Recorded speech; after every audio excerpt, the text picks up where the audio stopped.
नमस्कार दोस्तों, मैं हूं परमिता। स्वागत करती हूं एक नई कहानी के साथ द साइलेंट जोन पर। आज कहानियों की श्रृंखला में हम सुनेंगे गुरुदेव की कहानी प्रेम का मूल्य। चलिए शुरू करते हैं। छोटे देवताओं का गुरु बृहस्पति था। उसने अपने बेटे कच्छ को संसार में भेजा कि शंकराचार्य से अमर जीवन का रहस्य मालूम करे। कच्छ शिक्षा हासिल करके स्वर्गलोक जाने के लिए तैयार था। उस समय वो अपने गुरु की पुत्री देवयानी से विदा लेने के लिए आया। कच्छ, देवयानी, मैं विदा लेने के लिए आया हूँ। तुम्हारे पिता के चरण कमलों में मेरी शिक्षा पूरी हो चुकी है। अब मेहरबानी करके मुझे स्वर्गलोक जाने की आज्ञा दो। देवयानी, तुम्हारी इच्छा पूरी हुई। जीवन के अमरत्व का वो रहस्य तुम्हें मालूम हो चुका है जिसकी देवताओं को सबसे ज्यादा इच्छा रही है। किंतु जरा विचार तो करो, क्या कोई और ऐसी वस्तु शेष नहीं जिसकी तुम इच्छा कर सको? कच्छ, कोई नहीं। देवयानी, बिल्कुल नहीं। जरा अपने हृदय को टटोलो और देखो, संभवतः कोई छोटी बड़ी इच्छा कहीं दबी पड़ी हो। कच्छ, मेरे उषाकालीन जीवन का सूर्य अब ठीक प्रकाश पर आ गया है। उसके प्रकाश से तारों का प्रकाश मंद पड़ चुका है। मुझे अब वो रहस्य मालूम हो गया है जो जीवन का अमरत्व है। देवयानी, तब तो पूरे संसार में तुमसे अधिक कोई भी व्यक्ति प्रसन्न न होगा। खेद है कि आज पहली बार मैं ये अनुभव कर रही हूँ कि एक अपरिचित देश में विश्राम करना तुम्हारे लिए कितना कष्टप्रद था। जबकि ये सच है कि उत्तम से उत्तम वस्तु जो हमारे दिमाग में थी तुमको भेंट कर दी गई है। कच्छ, इसका जरा भी ख्याल मत करो और हर्ष सहित मुझे जाने की इजाजत दो। देवयानी, सुखी रहो मेरे अच्छे सखा। तुम्हें खुश होना चाहिए कि ये तुम्हारा स्वर्ग नहीं। इस मृत्यु लोक में जहाँ तृषा से कंठ में कांटे पड़ जाते हैं, हंसना और मुस्कुराना कोई ठिठोली नहीं है। ये ही संसार है जहाँ अधूरी इच्छाएं चारों तरफ घिरी हुई है, जहाँ खोई हुई प्रसन्नता की याद में बार बार कलेजे में हुक उठती है, जहाँ ठंडी सांसों से पाला पड़ा है। तुम ही कहो, इस दुनिया में कोई क्या हंसेगा? कच्छ, देवयानी, बता, जल्दी बता, मुझसे क्या गलती हुई है? देवयानी, तुम्हारे लिए इस वन को छोड़ना बहुत सरल है। ये वही वन है जिसने इतने सालों तक तुम्हें अपनी छाया में रखा और तुम्हें लोरियां दे देकर थपकाता रहा। तुम्हें एहसास नहीं होता कि आज हवा किस प्रकार विलाप कर रही है? देखो, वृक्षों की हिलती हुई छाया को देखो, उनके कोमल पल्लवों को निहारो। वे वायु में घूम नहीं रहे, बल्कि किसी खोई हुई आशा की भांति भटके भटके फिर रहे हैं। एक तुम हो कि तुम्हारे होठों पर हंसी खेल रही है। खुशी के साथ तुम विदा हो रहे हो। कच्छ, मैं इस वन को किसी प्रकार मातृभूमि से कम नहीं समझता, क्योंकि यहाँ ही मैं वास्तव में आरंभ से जन्मा हूँ। इसके प्रति मेरा प्यार कभी कम ना होगा। देवयानी, वो देखो, सामने बरगद का पेड़ है जिसने दिन के घोर ताप में, जबकि तुमने पशुओं को हरियाली में चरने के लिए छोड़ दिया था, तुम पर प्रेम की छाया की थी। कच्छ, ए वन के स्वामी, मैं तुम्हें प्रणाम करता हूँ। जब और विद्यार्थी यहाँ शिक्षा प्राप्ति हेतु आए और शहद की मक्खियों की भनभनाहट तथा पत्तों की सरसराहट के साथ साथ तेरी छाया में बैठकर अपना पाठ दोहराए, तो मुझे याद रखना। देवयानी, और जरा बनमती का भी तो ध्यान करो, जिसके साफ और तीव्र प्रवाह का जल प्रेम संगीत की एक लहर के समान है। कच्छ, ओह, उसको बिल्कुल नहीं भूल सकता। उसकी याद सदा बनी रहेगी। बनमती मेरी गरीबी की साथी है। वो एक तल्लीन युवती की भांति होठों पर मुस्कान लिए अपने सीधे सीधे गीत गुनगुनाते हुए निस्वार्थ सेवा करती है। देवयानी, किंतु प्रिय सखा, तुम्हें स्मरण कराना चाहती हूँ कि तुम्हारा और भी कोई साथी या जिसने बेहद प्रयत्न किया कि तुम इस निर्धनता के दुख से भरे जीवन के प्रभाव से प्रभावित ना हो। ये दूसरी बात है कि ये प्रयत्न बेकार हुआ। कच, उसकी याद तो जीवन का एक अंग बन चुकी है। देवयानी, मुझे वे दिन याद है जब तुम पहली बार यहाँ आए थे। उस समय तुम्हारी आयु किशोर अवस्था से कुछ ही अधिक थी। तुम्हारी आंखें मुस्कुरा रही थी। तुम उस समय उधर वाटिका की बाड़ के समीप खड़े थे। कच, हाँ हाँ, उस समय तुम फूल चुन रही थी। तुम्हारे शरीर पर सफेद वस्त्र थे। ऐसा दिखाई देता था जैसे उषा ने अपनी रोशनी में स्नान किया है। तुम्हें संभवतः स्मरण होगा, मैंने कहा था कि यदि मैं तुम्हारी कुछ सहायता कर सकूं तो मेरा सौभाग्य होगा। देवयानी, याद क्यों नहीं है? मैंने आश्चर्य से तुमसे पूछा था कि तुम कौन हो, और तुमने अत्यंत नम्रता से उत्तर दिया था कि मैं इंद्र की सभा में प्रसिद्ध गुरु बृहस्पति का सुपुत्र हूँ। फिर तुमने बताया कि तुम मेरे पिता से वो रहस्य मालूम करना चाहते हो जिससे मृतक जीवित हो सकते हैं।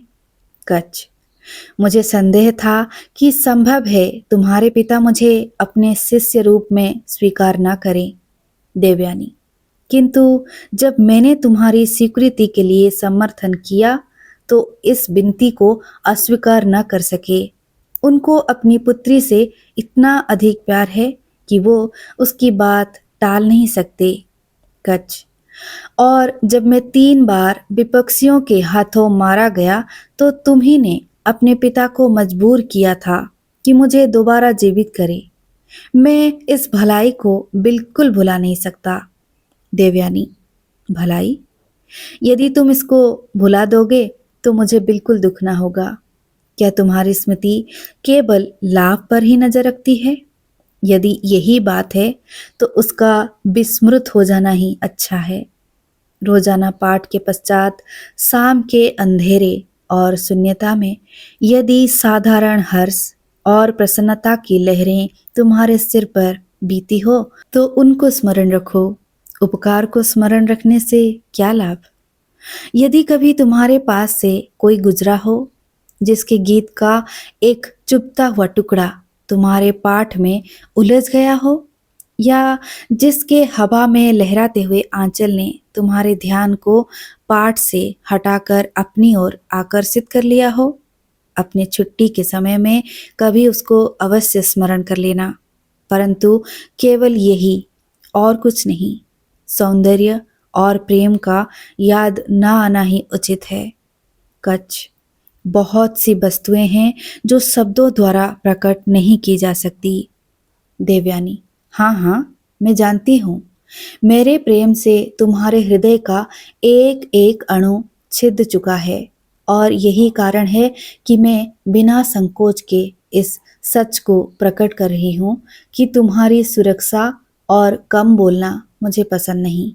तुम्हें मुझसे अलग होना अच्छा नहीं। आराम करो। ख्याति ही खुशी का साधन नहीं है। अब तुम मुझको छोड़कर नहीं जा सकते। तुम्हारा रहस्य मुझ पर खुल चुका है। कच, नहीं देवयानी, नहीं, ऐसा न कहो। देवयानी, क्या कहा? नहीं? मुझसे क्यों मिथ्या बोलते हो? प्रेम की नजर छिपी नहीं रहती। रोजाना तुम्हारे सिर के तनेक से हिलने से, तुम्हारे हाथों के कंपन से, तुम्हारा हृदय तुम्हारी इच्छा मुझ पर प्रकट करता है। जिस प्रकार सागर अपनी तरंगों द्वारा काम करता है, उसी प्रकार तुम्हारे हृदय ने तुम्हारी भाग भंगिमा द्वारा मुझ तक संदेश पहुंचाया। अचानक मेरी आवाज सुनकर तुम तिलमिला उठते थे। क्या तुम समझते हो कि मुझे तुम्हारी उस हालात का एहसास नहीं हुआ? मैं तुमको भली भांति जानती हूँ, इसीलिए अब तुम हमेशा मेरे हो। तुम्हारे देवताओं का राजा भी इस संबंध को नहीं तोड़ सकता। कच, किंतु देवयानी, तुम ही कहो, क्या इतने साल अपने घर और घर वालों से अलग रहकर मैंने इसीलिए मेहनत की थी? देवयानी, क्यों नहीं? क्या तुम समझते हो कि संसार में शिक्षा का मूल्य है और प्रेम का मूल्य नहीं?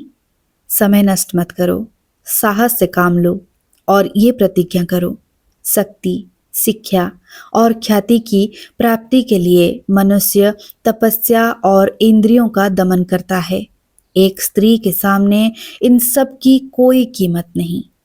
कच, तुम जानती हो कि मैंने सच्चे हृदय से देवताओं से प्रतिज्ञा की थी कि मैं जीवन के अमरत्व का रहस्य प्राप्त करके आपकी सेवा में मौजूद होऊंगा।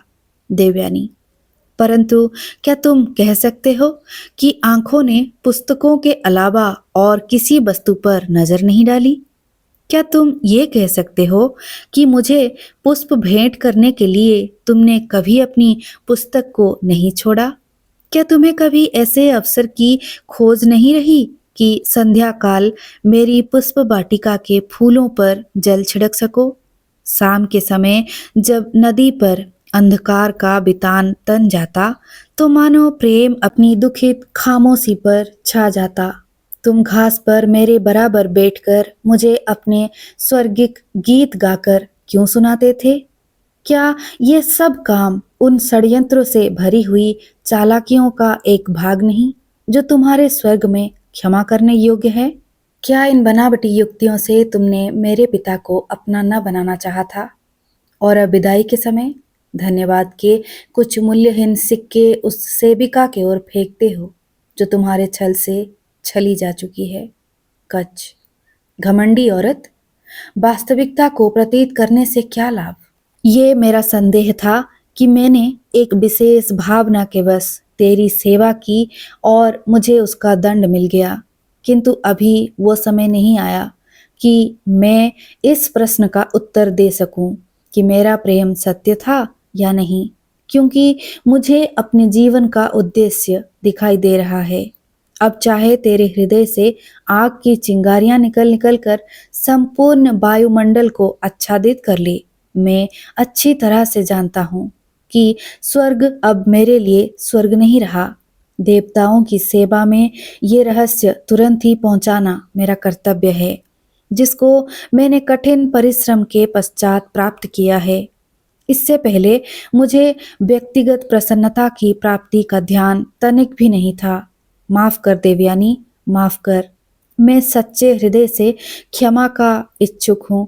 इस बात को सच जान कि तुझे आघात पहुंचाकर मैंने अपनी मुसीबतों को दुगना कर लिया है। देवयानी, माफी? तुमने मेरे नारी हृदय को पाषाण की तरह कठोर कर दिया है। वो ज्वालामुखी की भांति क्रोध से भभक रहा है। तुम अपने काम पर वापस जा सकते हो, किंतु मेरे लिए शेष क्या रहा? केवल स्मृति का एक कंटीला बिछोना और छिपी हुई लज्जा, जो हमेशा तेरे प्रेम का मजाक उड़ाएगी। तुम एक पथिक के रूप में यहाँ आए, धूप से बचने के लिए मेरे वृक्षों की छाया में आश्रय लिया और अपना समय बिताया। तुमने धागा तोड़ दिया, पुष्पों को धूल में मिला दिया।